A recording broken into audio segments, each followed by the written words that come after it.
الهجرة رحلة هادينا حمل الإسلام لنا دينا الهجرة رحلة هادينا حمل الإسلام. چیئرمین صاحب بھی ہیں، ڈاکٹر صاحب بھی ہیں، بہت سارے اراکین بھی یہاں تشریف فرما ہیں. تو آپ اسلامی قانون سازی کے تناظر میں اگر کوئی سوال جو ریلیونٹ ٹو دا سبجیکٹ ہو اگر آپ کرنا چاہتے ہوں تو یو آر ویلکم. ابھی ایک مبارک ثانی کیس ہے. یقیناً میری معلومات ہیں کہ اسلامی نظریاتی کونسل نے بھی اس پر گفتگو کی ہے. تو اس میں کیا پیش رفت ہے، کیا سلسلہ ہے؟ میرے خیال میں آپ بھی کورٹ میں پیش ہوئے، ہم نے دیکھا ہے. اور اس وقت پاکستان کی تمام مذہبی جماعتوں، مدارس، مساجد کے ائمہ تک کی نظر اس وقت خاص اس کیس پر ہے، اور وہ اس مسئلے کو بہت باریک بینی سے دیکھ رہے ہیں. تو اس حوالے سے اگر ہمیں آگاہی دے دی جائے. سپریم کورٹ کا جو آخری آرڈر ابھی آیا ہے اس میں کونسل کی طرف سے میرا ہی نام اس میں لکھا ہوا ہے. تو جسٹس فائز عیسی صاحب نے یہ کہا ہے کہ مزید افراد جو اپنی آراء پیش کرنا چاہیں وہ پیش کریں. وہ وقت اب گزر چکا ہے. تو اب عنقریب اس کیس کی دوبارہ ہیئرنگ ہوگی. کونسل کی طرف سے جو جواب جمع کروایا گیا تھا اس کا اگر آپ خلاصہ کیجئے تو وہ یہ ہے کہ انہوں نے کونسل کے اراکین نے یا کونسل کے ریسرچ ونگ نے مجموعی طور پر فائز عیسی صاحب کے فیصلے پر اسلامی بنیادوں پر تنقید کی ہے اور اس کو کس طرح بہتر بنایا جا سکتا ہے اس کی سفارشات بھی کی ہیں. تو امید ہے کہ اس سلسلے میں کوئی نہ کوئی مثبت پیش رفت آئندہ آنے والے وقتوں میں جو ہیئرنگ ہوگی اس میں انشاءاللہ دیکھنے میں آئے گی. جی السلام علیکم. میرا نام حافظ احمد ہے اور کچھ کہنا چاہ رہے ہیں اس میں نا ایک بات بڑی اہم ہے. ہمارے ایک وکیل دوست ہیں اے ٹی آئی کے سابقہ ناظمین میں سے شمار ہوتے ہیں، خالد حبیب الہی صاحب ایڈوکیٹ، شاید آپ نے نام سنا ہو ان کا، لاہور میں ہوتے ہیں. ان کے بقول مشرف رجیم میں ایک ایسا موقع آیا کہ جب کہیں پر کسی قانون کے اندر سے قادیانیوں کے نام کو اومٹ کر دیا گیا اور اس کی وجہ سے آج بھی انہیں بہت سی پریویلیج مل سکتی ہیں اگر وہ اس قانون کا سہارا لیں. تو یہ تقریباً 18 سے 20 سال پہلے کا ایک معاملہ ہے جس کو دوبارہ سے ٹیک اپ کرنے کی ضرورت ہے. اور اگر اس کو ٹیک اپ نہیں کیا گیا پراپرلی تو پھر آگے چل کے ان کے معاملے میں ہمیں اور زیادہ مشکلات کا سامنا کرنا پڑ سکتا ہے. ایک بات. دوسری بات یہ کہ مبارک کیس کے اندر جس تفسیر صغیر کی بات اس میں کی گئی ہے جو کہ ان کی لکھی ہوئی ہے، تو یہ متحدہ علماء بورڈ میں ہم پہلے ہی اس کے اوپر بین لگا چکے ہوئے ہیں اور یہ ان کتابوں میں شامل ہے جو پاکستان کے اندر نہ تو چھپ سکتی ہے نہ ہی اس کی تقسیم ہو سکتی ہے. بلکہ متحدہ علماء بورڈ پنجاب کا فیصلہ تو یہاں تک ہے کہ کوئی بھی ایسی کتاب جو کہ قادیانیوں کو سپورٹ کرتی ہوگی اور قادیانیوں کے نظریات کو بیان کرتی ہوگی اس کا چھپنا اور اس کا تقسیم کرنا یہ دونوں کے دونوں بین ہیں. کونسل کا جو آئینی دائرہ اختیار ہے تو اس میں رہتے ہوئے انہوں نے اپنی پوری رائے اسلامی نظریاتی کونسل کی طرف سے اس پہ بھرپور اجلاس کے ساتھ وہ سپریم کورٹ میں تحریری صورت میں بھجوا دی ہے. اور اس میں کورٹ کے فیصلے پر نقد بھی ہے اور اس کی درستگی کے لیے کیا بہتر سفارشات ہو سکتی ہیں وہ بھی اس میں درج ہیں. اب سب کچھ ڈپینڈ کرتا ہے کہ نیکسٹ ہیئرنگ میں آگے کس طرح سے چیزوں کو دیکھا جائے گا. جی سوشل میڈیا ظاہر ہے کہ وہ پی ٹی اے کے ساتھ اس میں بالکل جی کام کر رہے ہیں اس کے ساتھ. یس جی میرا نام حافظ احمد ہے اور میں جامعہ کراچی سے ایم فل کر رہا ہوں. میرا دو سوال ہے. پہلا سوال بالخصوص اکرام صاحب سے ہے، وہ یہ کہ آپ کی جس طرح تاریخ پاکستان کے حوالے سے گرپ ہے، نظر ہے، تو ہماری جو پاکستان اسٹڈیز کی جو بک ہے مطالعہ پاکستان کی جو نصاب میں شامل ہے اس کو بہت زیادہ ٹارگٹ کیا جاتا ہے، اس کا بہت زیادہ مذاق اڑایا جاتا ہے اور کہا جاتا ہے تاریخ کو مسخ کیا گیا ہے اور مطلب سوشل میڈیا پہ تو یہ باتیں عام ہے. تو اس بارے میں چاہتا ہوں کہ آپ کچھ کامنٹس کریں تاکہ وہ ایک ریکارڈ کا حصہ بھی بنے اور لوگوں تک بھی پہنچے. اور ایک اور میرا سوال ہے اور میں چاہوں گا کہ اس کا جواب قبلہ ایاز صاحب بھی دیں اور آپ بھی اس پہ کامنٹ کریں. وہ یہ کہ آپ نے جو ساری باتیں کی وہ ماضی کی باتیں تھیں نا، کہ کس طرح دستور سازی اور اسلامائز کرنا. اگر ہم کرنٹ سچویشن کو دیکھیں تو پاکستان ہے تو اسلامی نظریہ اسلامی جمہوریہ پاکستان، لیکن یہاں پہ اسلام کا نفاذ اس طرح نہیں ہے. اب اسلامی نظریاتی کونسل جیسا ادارہ، اس کے پاس نفاذ کی قوت نہیں ہے. ٹی ٹی پی جیسی تحریک، وہ ظاہر سی بات ہے ہماری نظر میں وہ غلط ہے. جو پارٹیاں جو بیٹھی ہوئی پارلیمنٹ میں وہ لبرل ان کے نظریات ہیں، اور جو اسلامی پارٹیاں ہیں ان کا اس الیکشن میں کیا حل ہوا ہے وہ ہم سب کے سامنے ہے. تو یعنی ہر طرف سے راستہ بند ہے. جو کرنا چاہ رہے ہیں ان کے پاس نفاذ نہیں ہے، اور جو دوسری طرف سے جو کرنا چاہ رہے ہیں ان کو آنے نہیں دیا جا رہا. تو مستقبل کیا ہے؟ یعنی جس طرح ٹرانسجینڈر ایکٹ کو ہم دیکھ لیں، یا پھر ابھی مبارک ثانی والے کیس کو ہم دیکھ لیں، یہ جس طرح ایک ایک کر کے چیزیں آ رہی ہیں، تو پھر مستقبل کیا ہوگا جب ہر طرف سے راستہ بند ہے؟ تو کس طرح پاکستان میں اسلام کا نفاذ ممکن ہو سکے گا؟ سر آپ جی آپ پاکستان میں نصاب. بسم اللہ الرحمن الرحیم. مطالعہ پاکستان کا تو مجھے نہیں پتہ کہ آج کل کیا ہے اس میں نے تازہ نہیں پڑھا ہے. جو ہسٹری میں نے آپ کو بتائی ہے یہ ڈاکومنٹ پہ بیسڈ ہے، یہ کوئی سنی سنائی چیز نہیں ہے، اور وہ ڈاکومنٹس اسلامی نظریاتی کونسل میں محفوظ ہیں. اس کو آپ لوگ مرتب کرنا چاہیں یا میری کچھ کتابیں ہیں ان کو کہیں ڈالنا چاہیں، استعمال کرنا چاہیں تو وہ حاضر ہیں. میرا خیال ہے اس کا تو یہی جواب ہو سکتا ہے.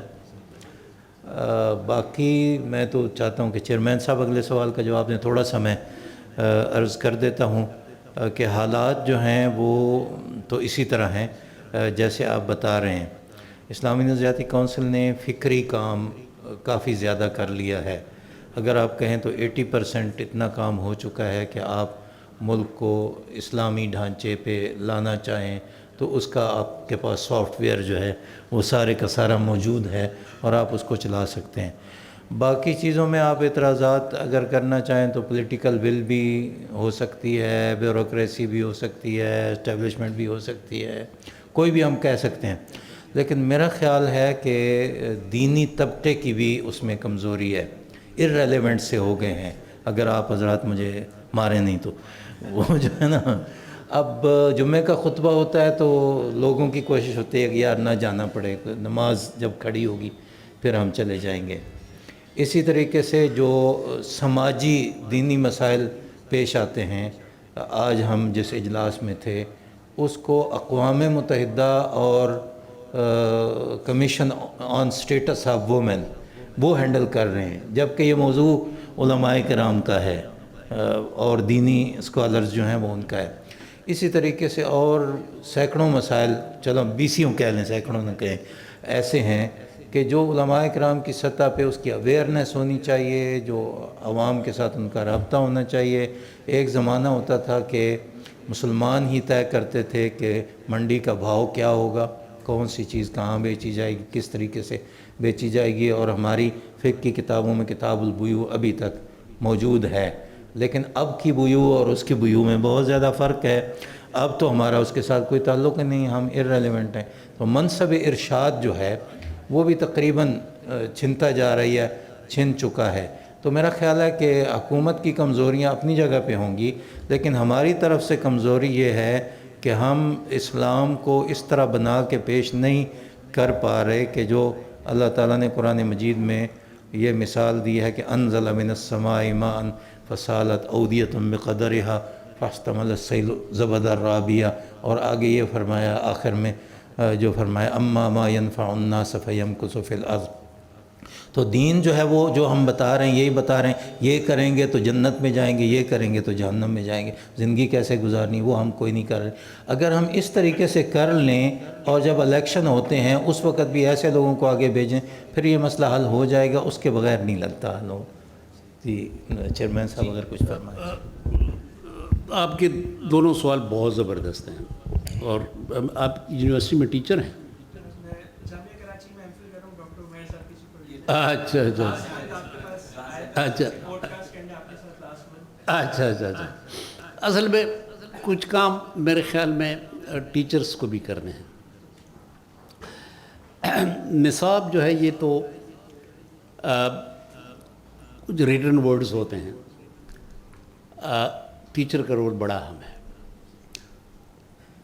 میں اپنی ایک مثال آپ کے سامنے پیش کروں، اور ہرگز یہ میرا مطلب نہیں کہ میں اپنے آپ کی تعریف کروں، لیکن